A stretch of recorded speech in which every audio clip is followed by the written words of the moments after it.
Who actually needs a handheld 3D scanner that can also grab color, and who's just going to burn cash on something that sits in a drawer?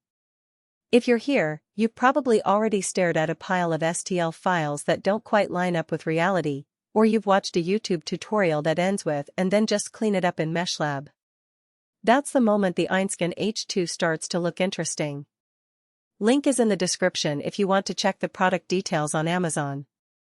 Most people reach for a 3D scanner when the alternative is measuring a weird-shaped prop with calipers for the third time. The H2's hybrid light source is the quiet upgrade that matters. It switches between blue and white LEDs depending on the surface, so you're not fighting random shadows or glossy highlights. That's the difference between scanning a matte bust and a shiny helmet without having to spray it first. If you're mostly printing miniatures or replacement parts, the color camera is a nice-to-have. If you're trying to digitize a full-color prop for cosplay or a museum piece, it's suddenly the whole point. Portability is where this thing earns its keep. You can unbox it, plug in the battery, and start scanning a car door handle on your kitchen table instead of clearing half your living room for a turntable setup. The handheld design trades a little accuracy for speed, so it's not the tool you'd pick for ultra-precise dental molds, but it's perfect for hobbyists who want to iterate quickly. The battery lasts about 2 hours of continuous scanning, long enough for a single project but short enough that you'll want a spare if you're on a roll. Integration is the part most buyers gloss over until they're staring at a folder of 500 PNGs.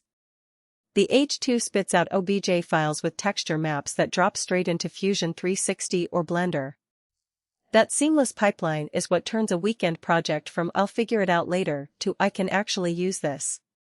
If you're still exporting point clouds and hoping for the best, the H2's plug-and-play workflow is the real value. Where it stumbles is the same place every mid-range scanner does: fine detail. Hair, fabric textures, and super thin overhangs can come out mushy because the camera's depth of field is limited. You'll spend more time in the included software cleaning up holes than you would with a structured light scanner that sits on a tripod. If your goal is museum-grade accuracy, budget for something with a fixed setup and a higher-grade sensor. Low light behavior is another reality check. The H2's hybrid light helps, but you still need decent ambient light or the scanner starts guessing. That means no scanning in a dark garage unless you bring a work light. If you're planning to digitize objects in a dim workshop, factor in extra lighting or plan to shoot during daylight hours. Beginners will appreciate the multi-mode scanning, fixed, handheld, and automatic turntable, but the menu system can feel like a mini-course in photogrammetry. You'll toggle between modes, resolution presets, and texture settings until you've memorized the workflow. It's not rocket science, but it's not plug-and-play either. If you're the kind of person who wants to press record and go, this isn't it. Hobbyists who already own a Creality or any cubic printer will get the most mileage. You can scan a broken knob, tweak the mesh in Blender, and have a replacement in a day instead of waiting for a new part. Working creators, cosplayers, prop makers, small studios will love the color fidelity for final assets, but they'll curse the cleanup time if the scan isn't perfect. Skip it if you need micron-level accuracy or if you're scanning reflective metals or clear plastics without a matte spray. Also skip it if you're not comfortable spending an hour in post-processing for every 10 minutes of scanning. The H2 is a tool for people who want to close the gap between idea and print, not for those chasing lab-grade precision.